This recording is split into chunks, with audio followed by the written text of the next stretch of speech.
Depuis le début de la licence, les jeux Pokémon n'ont eu de cesse de tenter de se diversifier et de diverger entre eux, que ce soit dans ce qu'ils racontent ou dans l'ambiance qu'ils instaurent. Et avec ces jeux est venu un élément aujourd'hui considéré comme étant indissociable à la licence, puisque présent depuis le tout premier opus. Et il s'agit bien évidemment là des rivaux. On avait déjà évoqué le sujet précédemment dans la dernière vidéo avec Nabil et Travis. Et en parlant d'eux, je me suis souvenu qu'au fil du temps, il y avait eu une tonne de rivaux, des très bons comme des moins bons. Jamais vu un tas de merde aussi haut que ça. Alors installez-vous confortablement car aujourd'hui dans cette petite vidéo détente, permettez-moi de vous expliquer mon classement de mes rivaux Pokémon préférés. Par contre, Nabil, Travis et Silver, ils sont hors classement parce que ils ont déjà des vidéos dédiées à eux.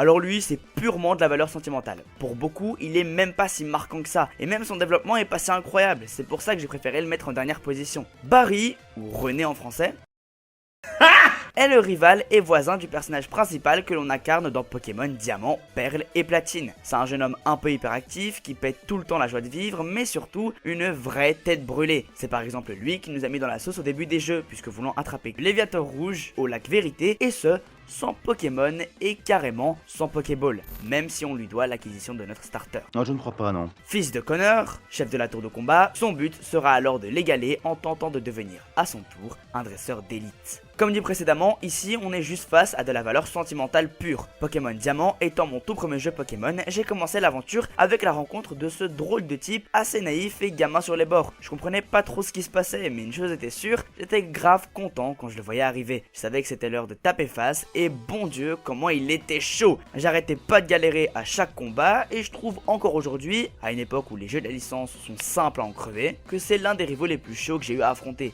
Et c'est pas étonnant, sachant que c'est celui qui a la team avec le niveau le plus élevé de tout le classement. Je vais tout de même pas me faire enculer sous prétexte que c'est un ami. En rejouant au jeu avec le temps, je me suis rendu compte qu'il était pas si claqué et inintéressant que ça, puisque ce n'est qu'après votre aventure à ses côtés et votre combat final que vous vous rendrez compte que le jeune homme fougueux et débordant d'énergie a disparu, laissant ainsi place à un personnage dont l'épopée lui aura permis d'en ressortir plus mature et réfléchi dans ses décisions.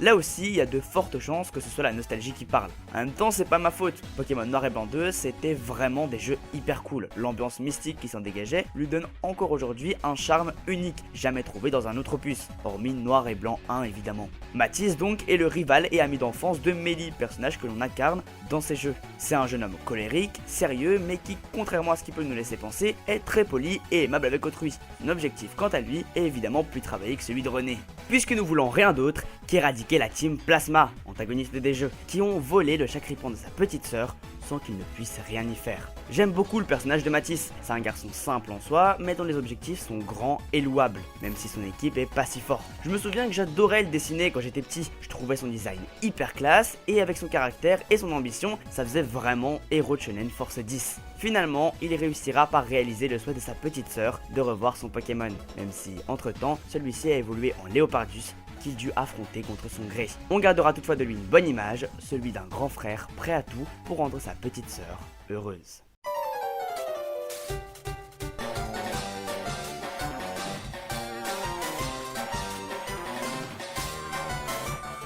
Voilà, à l'étonnement général, Blue est dans le classement. En même temps, Blue c'est un des meilleurs personnages de la licence, limite considéré comme une légende. Tout le monde le connaît et c'est pour ça qu'on va pas trop s'attarder dessus. Blue donc est le rival de Red, personnage qu'on incarne dans Pokémon Rouge, Bleu et Vert, premier jeu de la licence de Game Freak. Petit-fils du professeur Shen, c'est un jeune homme dont l'égoïsme et le narcissisme sont sans limite. Un vrai petit gamin qui va te prendre de haut tout au long du jeu, n'agissant que pour lui-même puisque n'ayant rien à faire des agissements de la Team Rocket. La première fois que j'ai joué à Rouge Feu et Vert Feuille, j'ai pas du tout aimé le personnage, je le trouvais incroyablement agaçant et j'avais qu'une hâte, c'était de lui péter toutes ses dents. Tu es dangereux et con. Mais ce n'est qu'après avoir vaincu le conseil des 4 et m'être retrouvé face à lui que j'ai compris tout l'intérêt de celui-ci. Son but n'était que d'alimenter notre rage de vaincre. Il se dressait là, en face de moi. Il a été plus rapide que moi, comme toujours. Pire que ça, il était devenu maître avant moi.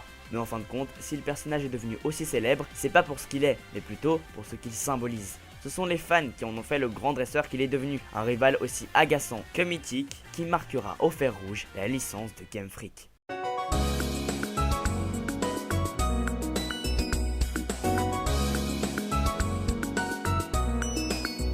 Certains vont d'office m'en vouloir de ne pas l'avoir mis en première position, tant son développement aura bien été l'amener dans les remakes. Mais je préfère le numéro 1. Timmy est un personnage apparu dans les jeux de la 3ème génération, Ruby, Saphir et Emerald, ainsi que dans leur remake Pokémon Ruby Omega et Saphir Alpha. C'est un jeune homme dont les problèmes respiratoires l'empêcheront de vivre très longtemps à Clémentiville avec ses parents, ce qui le poussera à aller vivre chez son oncle à Vergazon. La première fois qu'on rencontre Timmy, c'est justement à Clémentiville, où on lui apprend alors à capturer son premier Pokémon, un Tarsal. Un Pokémon qui au premier abord ne paye pas de mine vu comme ça, et qui plus est, ressemble pas mal à Timmy. Bon, tu me diras, c'est pas une coïncidence. Suite à cela, Timmy retournera dans son rôle de personnage très secondaire, à l'instar de Brice ou Flora, qui dépend du sexe du joueur, dont la présence est plus régulière, avant de revenir dans une ultime confrontation tout au bout de la route victoire. Au départ, Timmy, j'en avais un peu rien à faire, je le voyais comme un personnage sympa, avec un chara design très simple, mais sans plus. J'ai carrément fini par l'oublier en jouant. C'est pas une blague, hein. Quand je l'ai revu à la route victoire, je me suis vraiment demandé qui c'était. On comprend alors à cet instant que si Timmy a pu en arriver là, et ce malgré sa maladie,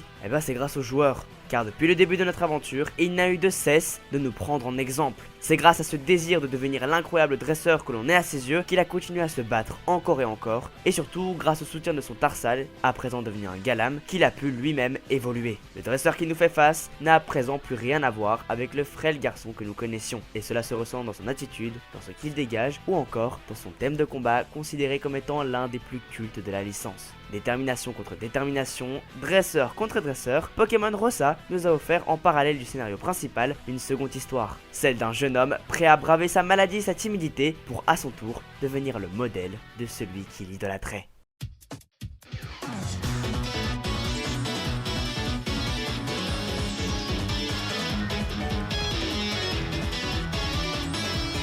Et nous voilà déjà au numéro 1, le rival qui m'aura sans doute le plus marqué dans les jeux, hors Nabil ou Silver. Gladio, c'est un rival apparu dans la 7ème génération des jeux Pokémon, avec les versions Soleil et Lune et Ultra Soleil et Ultra Lune. C'est un adolescent froid et arrogant, et qui nous prouve par son chara-design que c'est quelqu'un de grave sombre.